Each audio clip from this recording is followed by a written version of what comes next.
네, 오늘 말씀을 가지고 피난한 자들아 모여오라, 피난한 자들아 모여오라 라는 제목으로 하나님 말씀 전하겠습니다. 네, 오늘 본문은 어제 본문에 이어집니다. 그 일종의 하나님께서 그 남유다 백성에게 던지시는 그 변론 부분입니다. 내용은 여호와 하나님 외에 다른 구원자가 없으시다, 이 말씀 계속하고 계신데, 오직 하나님만이 참 하나님이시고 또 우리를 구원하시고 인도하시는 분임을 저희가 다시 한번 고백합니다. 네, 이 믿음을 바탕으로 오늘 본문에서 특별히 두 절을 뽑아서 보다 우리의 신앙적인 태도에 대한 생각으로 함께 말씀을 나누겠습니다. 자, 첫 번째는 하나님은 하나님의 위대한 초청입니다. 자, 20절 말씀 제가 읽어드리겠습니다. 열방 중에서 피난한 자들아 너희는 모여오라, 함께 가까이 나아오라. 나무 우상을 가지고 다니며 구원하지 못하는 신에게 기도하는 자들은 무지한 자들이니라. 피난한 자들아 돌아오라, 이렇게 말씀합니다. 그 환난 중에 우리에게 정말 필요한 것이 무엇일까요? 우리가 어려움을 갖고 또 여러 가지 환난이 있는데 그때 저희에게 정말로 필요한 것은 저희가 돌아갈 곳이 있느냐, 저희가 의지할 분이 있느냐, 이제 이것입니다. 즉 방향 설정이 중요합니다. 그러니까 환난 자체가 저희들을 망하게 할까요? 환난 자체가 그렇지 않죠. 환난 자체가 저희를 망하게 하는 것이 아니고 그 환난의 때에 우리가 어디를 향하느냐에 따라 가지고 우리가 망하게 되는 것이죠. 우리가 하나님을 향하면 망하지 않게 되는 줄 믿습니다. 오늘도 20절에 보시면 그 피난한 자들아, 이렇게 어려움이 당하고 피난한 자들에게 얘기할 때 그들에게 두 가지 방향을 지금 제시하고 있죠. 너희는 모여 함께 가까이 나오라. 즉 이 말씀을 지금 하고 계신 그 여호와 하나님을 향해서 나아가든지 아니면 나무 우상, 곧 그들을 구원하지 못할 거짓으로 향하든지, 이 두 가지 지금 옵션이 있는 것이죠. 성도님들은 환난 중에 어디를 향하십니까? 본능적으로 또 의지적으로 어디를 향하십니까? 오늘 이 말씀을 통해서 정말 저희도 항상 이렇게 오뚜기처럼 언제나 무슨 일이 있거나 진짜 의지적으로 반사적으로 하나님을 향하는 저희 될 수 있기를 원합니다. 청년부 전사 때 한 일이 생각이 났었습니다. 그때 늦은 시간 이렇게 자리에 누웠었습니다. 밤에 누웠는데 자려고 그때 전화가 한 통 왔습니다. 보니까 이제 청년부 한 형제였는데 너무 늦은 시간이었는데 무슨 일인가 싶어서 전화를 받았습니다. 하는 얘기가 지금 뉴저지에서 내려오고 있는데 지금 만날 수 있냐, 그렇게 얘기를 하는 겁니다. 그래서 지금 이 시간에 전화하는 것은 무슨 이유가 있겠지 이렇게 생각하고 왜냐고 묻지 않고 알겠다고 나갔습니다. 그래서 맥클린에 있는 아주 늦은 한 장소에 나가서 만났는데, 그때 그 형제가 저한테 이렇게 한 시간 정도 얘기를 했는데 무슨 얘기였냐면 할머니가 많이 아프시다는 얘기하고 지금 부모님하고 이렇게 소통이 안 돼서 갈등이 있다, 이제 이런 얘기였습니다. 그 얘기를 들으면서 이렇게 시급한 건 아니었고, 그리고 꼭 그 시간에 12시 가까이 이렇게 나와가지고 이렇게 얘기하고 들어야 되고 하는 것도 아니었습니다. 근데 그 얘기를 하는 그 형제의 모습 보면서 그 속이 보이는 것 같았습니다. 그 속 안에 있는 그 진짜, 이 친구가 지금 하나님께 돌아왔구나, 이런 생각이 들었습니다. 하나님께 지금 돌아왔구나. 뭔지 모르지만 지금 다 얘기하고 있는 것은 다 얘기하고 있지 않지만 그냥 하나님께 돌아오고 싶었구나. 그래가지고 지금 자기애는 지금 전도사밖에 없어서 그래가지고 연락해가지고 그냥 그 얘기를 하고 있구나, 이런 생각을 하니까 굉장히 감사했었습니다. 그래서 얘기를 끝까지 잘 들어주고 그냥 잘 보냈습니다.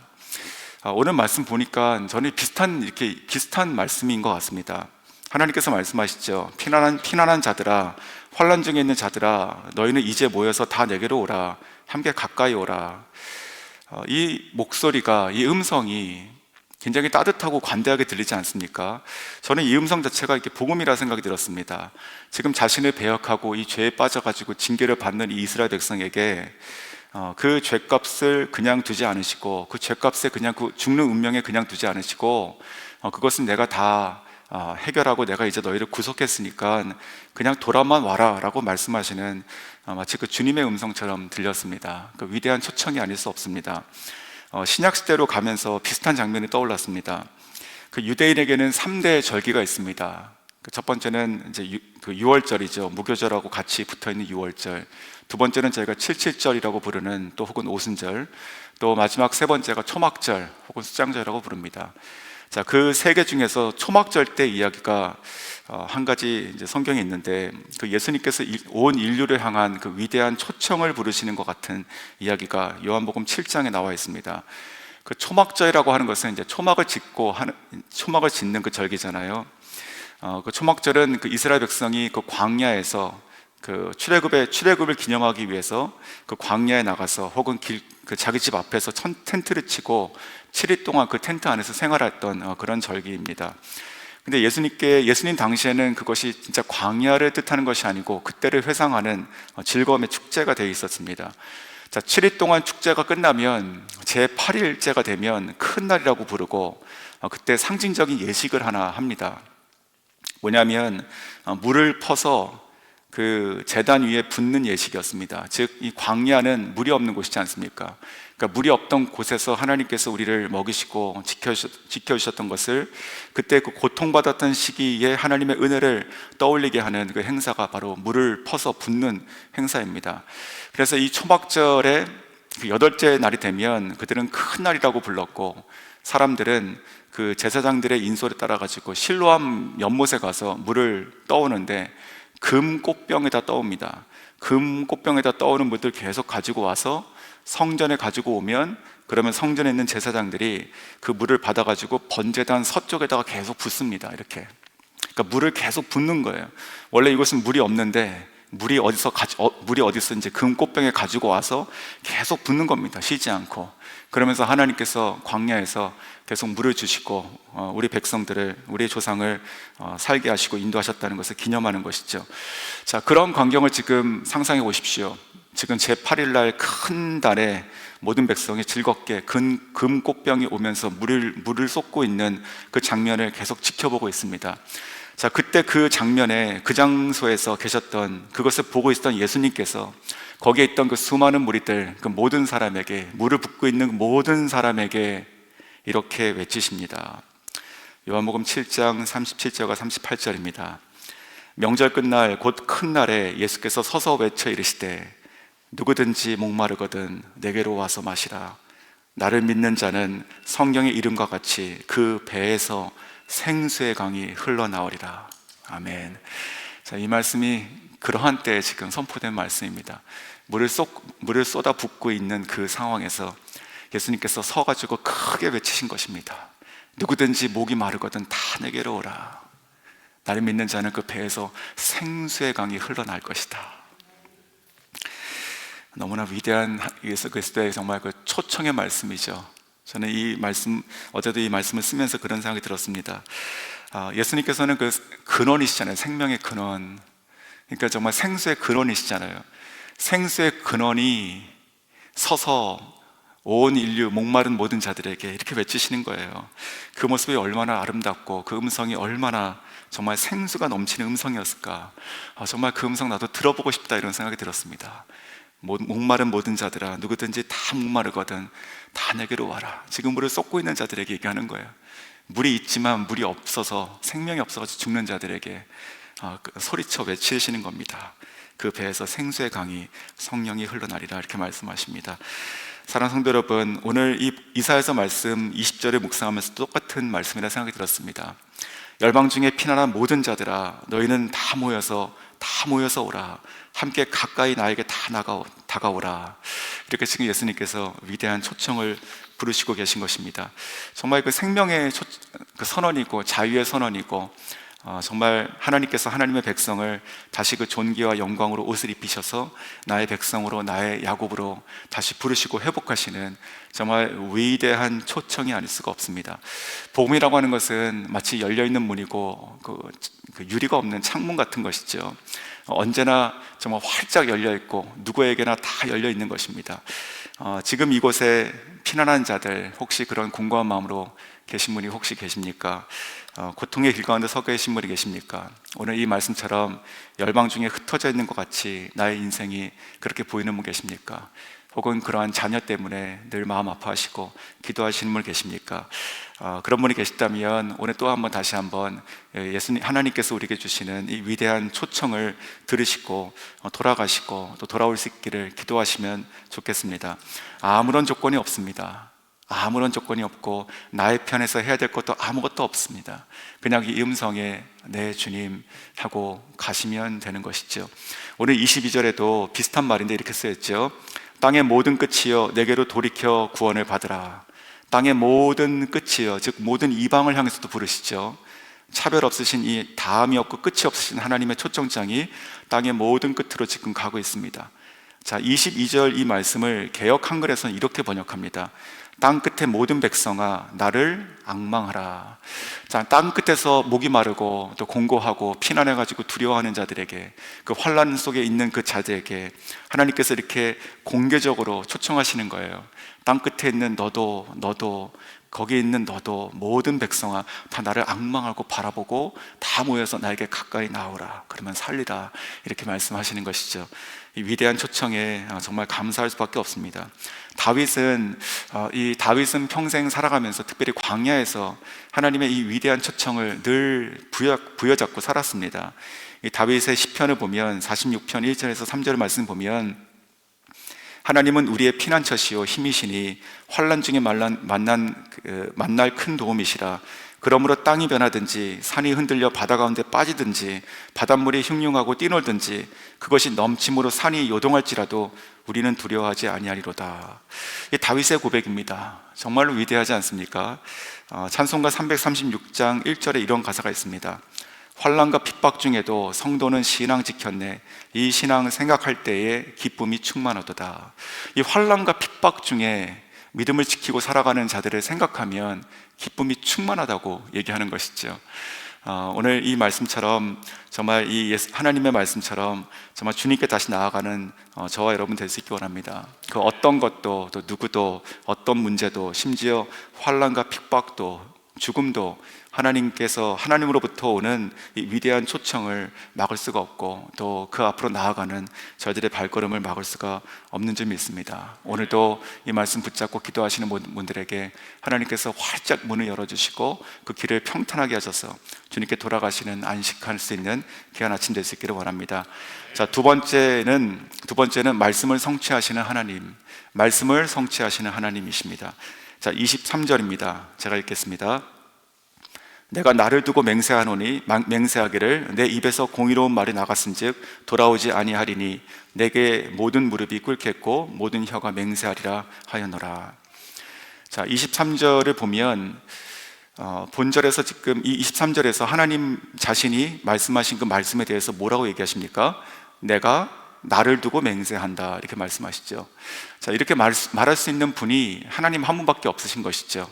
정말 위대하고 강력한 선언이신데 하나님 말씀의 권위가 어디서 오느냐, 하나님 말씀이 왜 믿을만 하느냐 라고 하면 그 답은 하나님 말씀이기 때문에 그렇다, 이제 이 뜻입니다. 내가 나를 두고 맹세한다. 우리가 맹세, 담보 같은 개념인데 우리가 항상 그 상위의 개념에 뭔가 걸어 놓습니다. 뭔가 나보다 더 신뢰할 수 있는, 나를 못 믿어도 이 사람을 믿어라, 이제 이런 것들이 맹세하고 혹은 담보, 내가 내 말을 확실하게 내가 지키겠다라고 하는 것이죠. 근데 하나님 자신의 말을 누구에게 보증을 들어야 됩니까? 하나님은 이 말이 진실이다라고 하는 것을 뭐에다 걸어놔야 됩니까?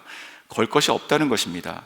하나님 자신이라는 것이에요. 왜냐하면 하나님 위에 아무도 안 계시니까 하나님의 최상위 권위가 되시는 것이죠. 성경책이라고 하는 것은 그냥 글자가 인쇄되어 있는 그냥 두꺼운 책, 그런 책이 아닙니다.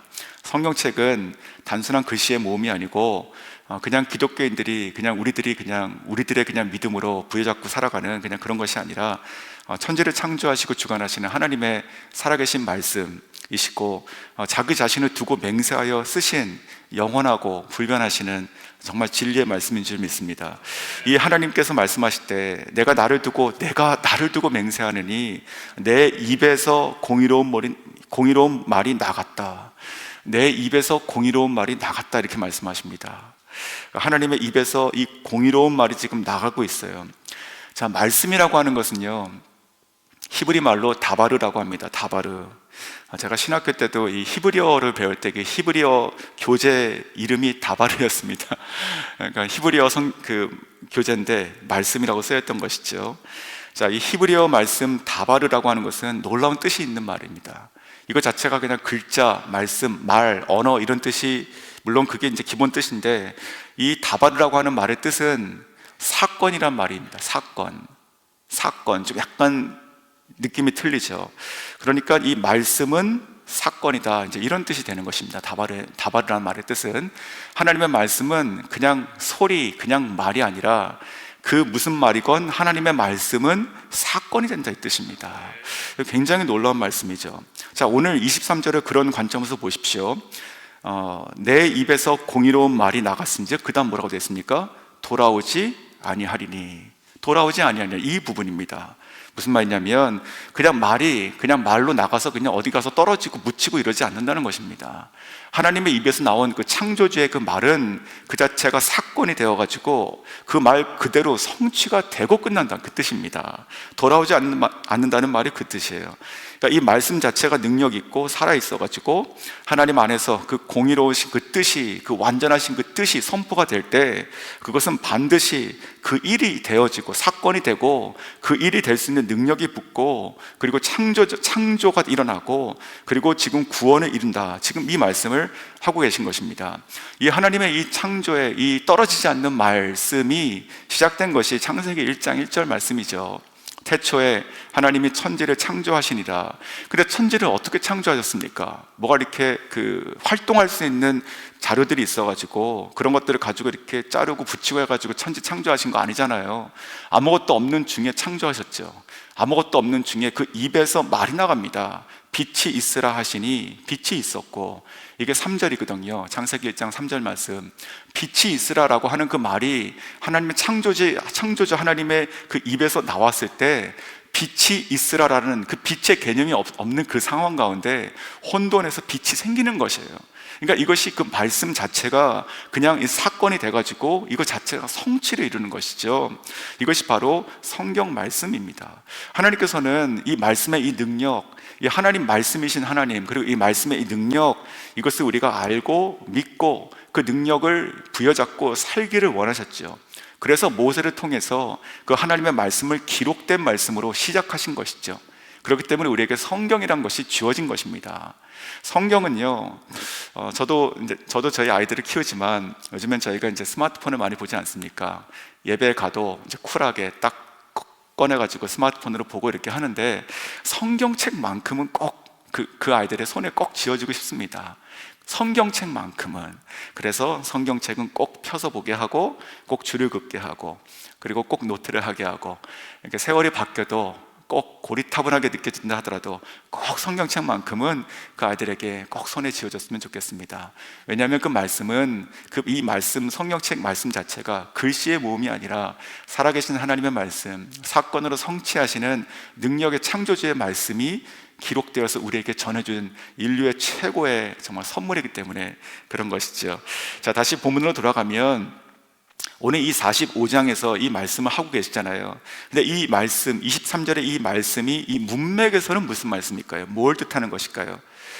자, 문맥에서 보면 이사야서 45장 전반부에 있었던 그 고레스에 대한 예언을 지금 말씀하고 있습니다.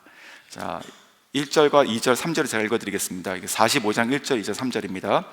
여호와께서 그의 기름 부음을 받은 고레스에게 이같이 말씀하시되, 내가 그의 오른손을 붙잡고 그 앞에 열국을 항복하게 하며, 내가 왕들의 허리를 풀어 그 앞에 문을 열고 성문들이 닫히지 못하게 하리라. 2절, 내가 너보다 앞서가서 험한 곳을 평탄하게 하며 논문을 쳐서 부수며 쇠빗장을 꺾고 내게 흑암 중에 보아와 은밀한 곳에 숨은 재물을 주어서 내 이름을 부르는 자가 나 여호와 이스라엘의 하나님인 줄을 내가 알게 하리라. 자, 이 말씀이 지금 고레스에게 나갔습니다. 아직 태어나지도 않은 고레스에게 나갔어요. 이 미래의 고레스에게 나가서 그 말씀이 성취가 되죠. 근데 이 히브리 언어의 그 특징이 뭐냐면 모든 단어에 다 성별이 다 들어가 있어요. 그러니까 주어 단어만 그냥 나, 너 이런 식으로 들어간 것이 아니고 모든 동사에 다 성별이 다 들어가 있습니다. 그 뜻이. 그래서 동사들도 이것이 지금 누가 얘기하는지 1인칭인지 2인칭, 3인칭인지 단수인지 복수인지 이 의미가 다 동사에도 들어가 있습니다. 자, 그래서 그런 것을 다 종합해가지고 이 45장 1절부터 3절을 다시 읽으면 이렇게 읽을 수 있습니다. 내가 고레스의 오른손을 붙잡고 내가 열국을 그의 앞에 항복하게 하며 내가 왕들의 허리를 풀어 내가 그 앞에 문들을 열 것이고 내가 성문들을 닫히지 못하게 하리라.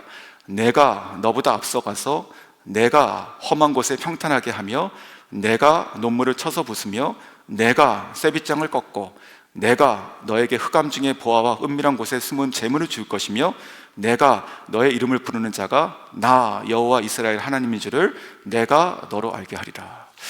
이렇게 지금 이 말씀 자체가 지금 23절에 나와 있는 이 모든 말씀, 정말 내가 나를 두고 맹세한 이 말씀 자체가 떨어지지 않고 돌아오지 않고 그대로 이룬다, 이 말씀하는 것이죠. 오늘 이 말씀이 직접적으로는 이 고레스에 대한 하나님의 말씀이 그대로 이루어진다는 뜻이고, 뿐만 아니고 정말 저희가 살아가면서 붙잡고 살아가는 모든 말씀이 하나도 땅에 떨어지지 않고 그대로 다 성취가 된다, 이것을 저에게 말씀하고 계신 것이죠. 사랑하는 성도 여러분, 하나님 말씀 자체는 그 자체가 전능자의 사건이고 정말 반드시 성취가 됩니다. 떨어지지도 않고 뒤로 돌아가지도 않고 물러나지도 않고 아니 실패하지도 않고 반드시 성취가 돼요. 이 말씀을 믿고 살아가는 자, 이 말씀을 정말로 의지하고 살아가는 자, 이 말씀을 정말로 힘입어가지고 살아가는 자, 어떻게 그 삶이 실패할 수 있겠습니까? 어떻게 그 삶이 불안할 수 있겠으며 어떻게 낙심할 수 있을까요? 어떻게 우리가 잠깐 내 앞에 무슨 일이 일어난다 해서 내가 하나님을 원망하고 불평할 수 있겠습니까? 내가 정말로 하나님의 말씀을, 정말 살아계신 하나님의 말씀, 사건이 되어가지고 성취되는 말씀, 돌아오지 않는 말씀이라고 내가 진짜 믿고 살아간다면 어떻게 내가 그럴 수 있겠습니까? 자, 말씀을 맺겠습니다. 우리 모두가 이 말씀을 정말로 사랑할 수 있기 원하고 붙잡고 살아갈 수 있기를 원합니다. 그 하나님께서 오늘 말씀하신 것이 무엇이냐면 나밖에 없다라고 말씀하시니 정말로 하나님 한 분밖에 참신이 없으니 그것을 믿으시기 바라고, 그 하나님께서 이렇게 우리에게 말씀하시기를 열방 중에 피난한 모든 자들아 너희는 다 모여서 나에게 가까이 오라 그러면 살리라 말씀하셨습니다. 이 하나님, 이 말씀이 육신이 되신 예수 그리스도께서 말씀하시기를 모든 자들에게 누구든지 목마르거든 다 나에게로 오라, 그 배에서 생수가 흘러나리라고 말씀하셨습니다. 이 모든 말씀은 돌아오는 말씀이 아니고 떨어지는 말씀도 아니고 없어지는 말씀도 아니고 반드시 사건이 되어가지고 믿는 자에게 그 삶에서 성취가 되는 말씀인 줄 믿습니다. 오늘의 말씀을 붙잡고 기도하실 때 하나님의 뜻이 우리 가운데 성취가 되고 그것을 믿음으로 믿고 살아가시는 믿음의 고백이 우리 가운데 입술 가운데 있는 저 여러분 될 수 있기를 주님의 이름으로 축원합니다.